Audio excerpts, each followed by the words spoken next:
Hey everyone, I'm Mrs. Trendell. I am a prevention educator here at SCASA. Some of you may know me, but I might be new to some of you. And whether you are listening from your classroom right now or from home, I'm going to be presenting you with 8 lessons from our Too Good for Drug program. I'm going to be teaching it right here from my office. And because I'm here at the office all by myself, I'm going to teach the rest of the lessons with my mask off. In these 8 lessons, we will be learning important skills that will teach you to stay happy, healthy, and confident. So today we're going to be talking about setting reachable goals and making responsible decisions. It is necessary to make good decisions in order to reach your goals. If I was in your classroom, if I were actually in person, I would be handing you out a 24-piece puzzle, okay? And I would tell you, I want you to complete this puzzle without knowing what it's a picture of, okay? And I would give you 1 minute. Then, after 1 minute, I would have you take the puzzle apart and try to put it back together again. Okay, but this time I would tell you that the puzzle, when it's all put together, should look like this poster that's on the right here. Okay, so the puzzle would be much easier to assemble when you know what you're working towards. And that's a lot like reaching a goal. So when we know what we're trying to work towards, it makes it a lot easier for us to reach our goal. So what is a goal? Let's just talk about that first. Okay, so a goal is something you want to accomplish in life. Goals can be almost anything that is important to you. Okay, so here's our goal setting poster. This poster lists the criteria for naming a reachable goal and the steps you will need to take to reach that goal. We're going to be referring to it throughout this lesson. Okay, so first let's meet Melanie and Rupert. Okay, Rupert and Melanie are having a blast at the 8th grade dance. How did they wind up here together? Rupert and Melanie have been close friends since they started middle school and enjoy spending time together.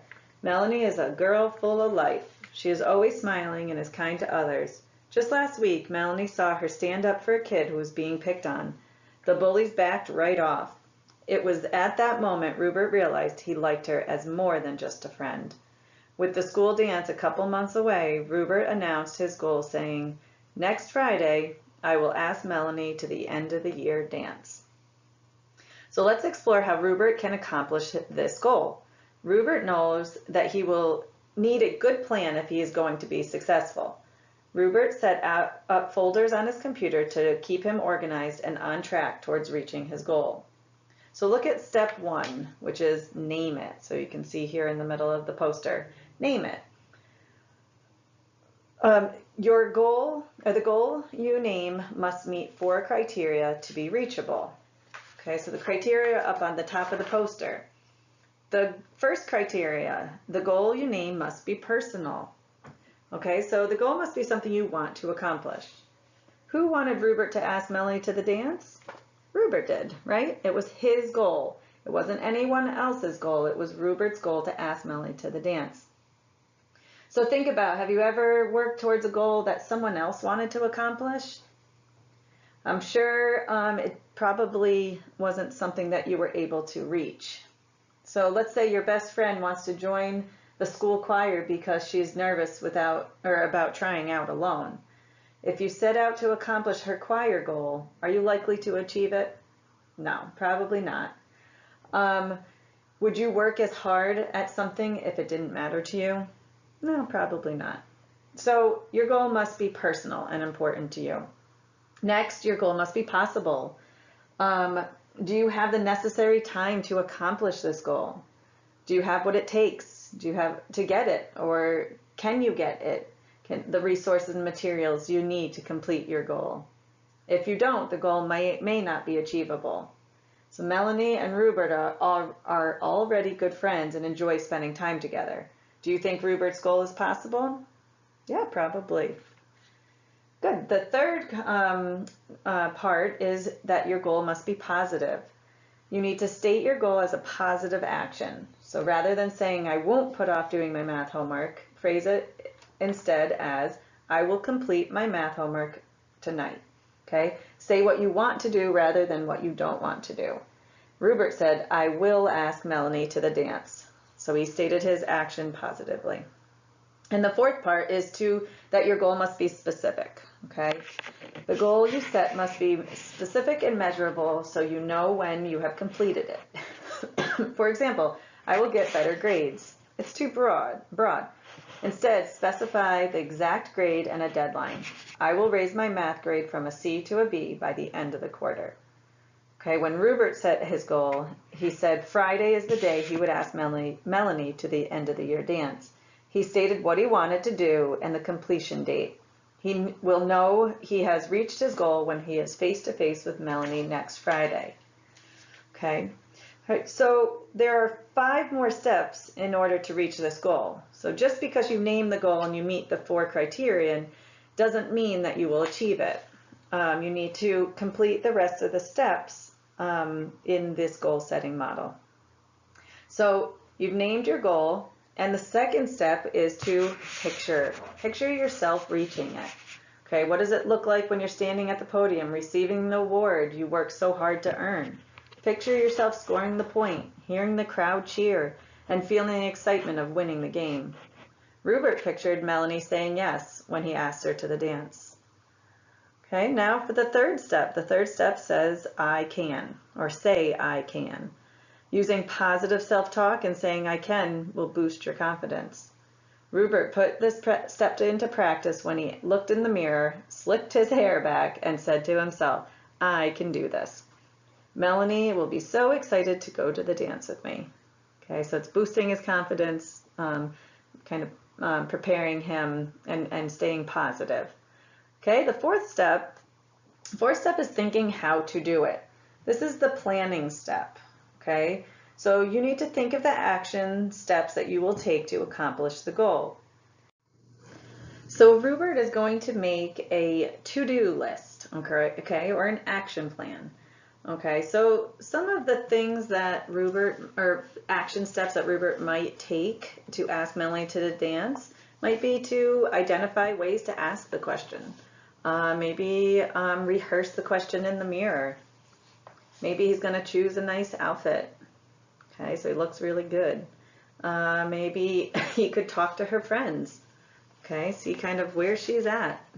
Maybe he could plan the best time on Friday to ask her, or possibly buy flowers. Okay, so some of those could be the action steps that he could take to ask her to the dance. So the fifth step is go for it. Rupert is going to complete his action plan or his to-do list, and on Friday, he ran into Melanie after third period.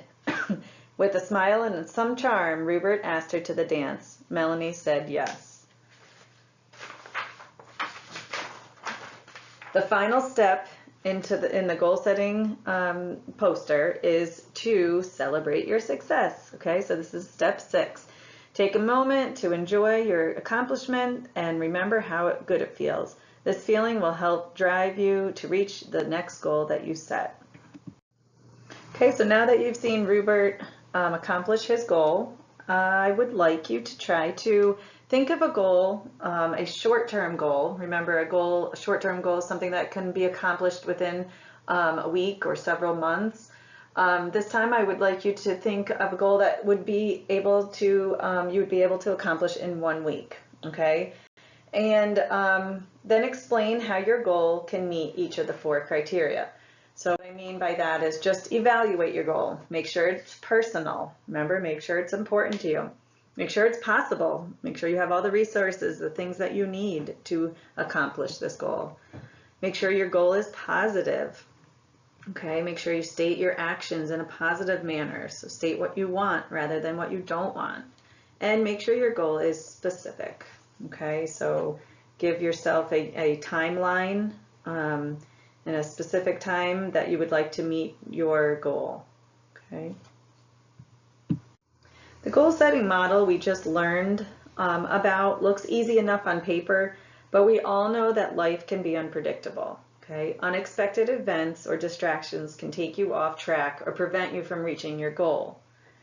You will face external obstacles like weather, traffic, or power failures, all right, that you cannot predict and often can't control. Okay, so those are some external obstacles, things that are not in your control or your power. So like for example, excuse me, imagine you set your alarm for 7:30 a.m. So you would have enough time to get to soccer tryouts.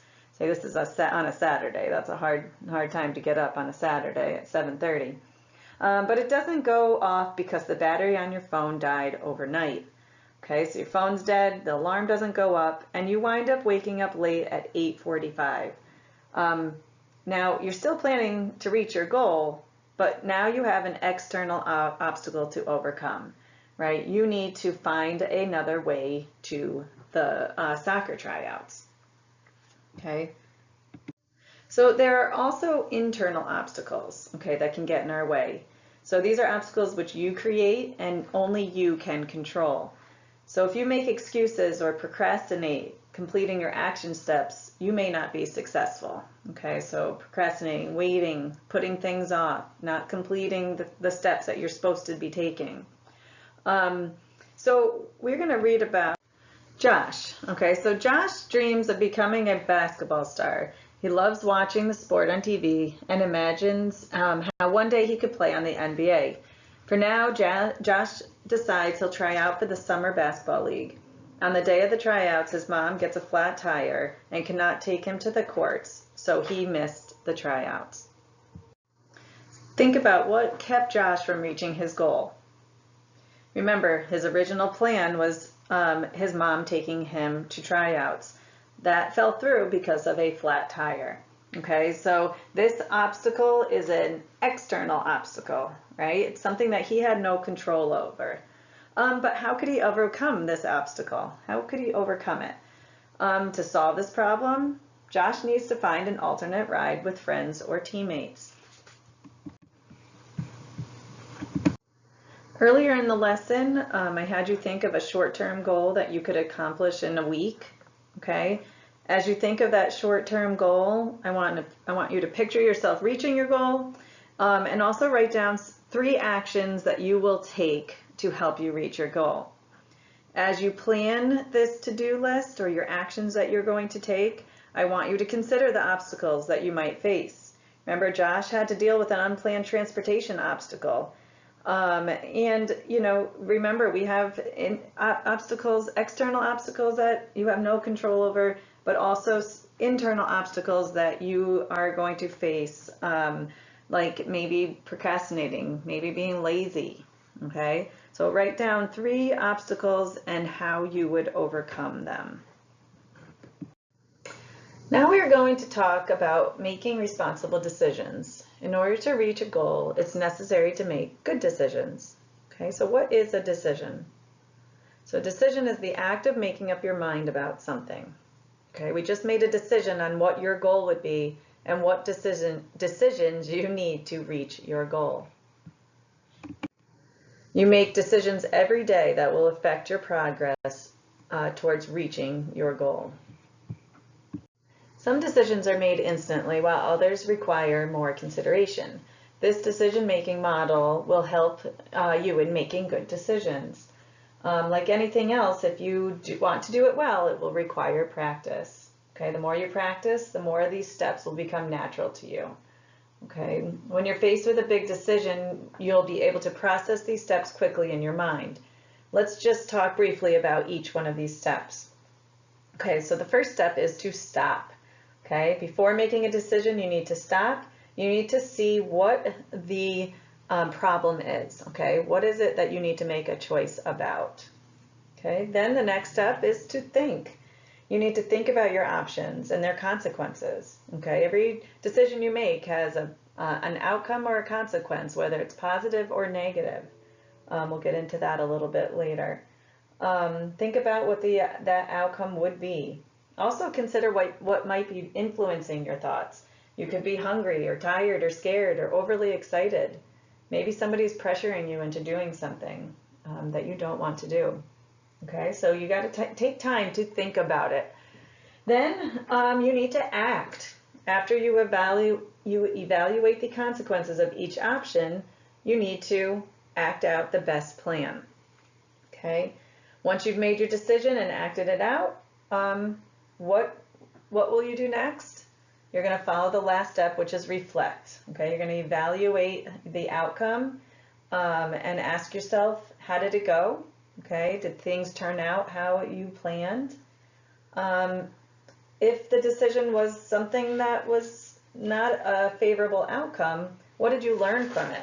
Remember, every mistake is a learning opportunity to try to improve, and the next time not make that mistake again. Okay, so we're going to put this decision-making step into consideration with the following scenario. So consider the following scenario. Okay, your best friend asks you to go to a special awards banquet with him on Friday night. Rumor has it he will receive the Most Valuable Player award at the end of the banquet. So you know this is a big deal and worth sitting through the entire banquet.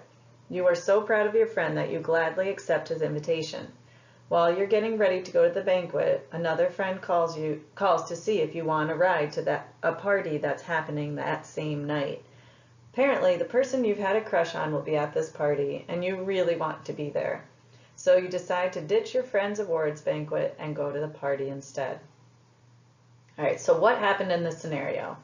Did this person or you act impulsively without thinking it through? Yeah, sounds like it. All right, would it have been the best, or when would it have been best to stop and think about the outcome and the consequences of your choices? Well, before making your decision, right? So I'm sure many of you have made a decision that you have regretted, right? You regretted the outcome. Maybe you hurt somebody's feelings. Maybe you got in big trouble, all right? So if you stop to think after you make your decision, it's too late, all right? So you have to think about your possible outcomes and consequences before you make the decision. All right, so what are some options that you might have had during this scenario? Maybe you could have gone to your friend's awards banquet. Okay, you could have just gone because that's what you said. You could have divided your time between the two events, or you could have called your friend to cancel and go to the party instead. So think about these three options.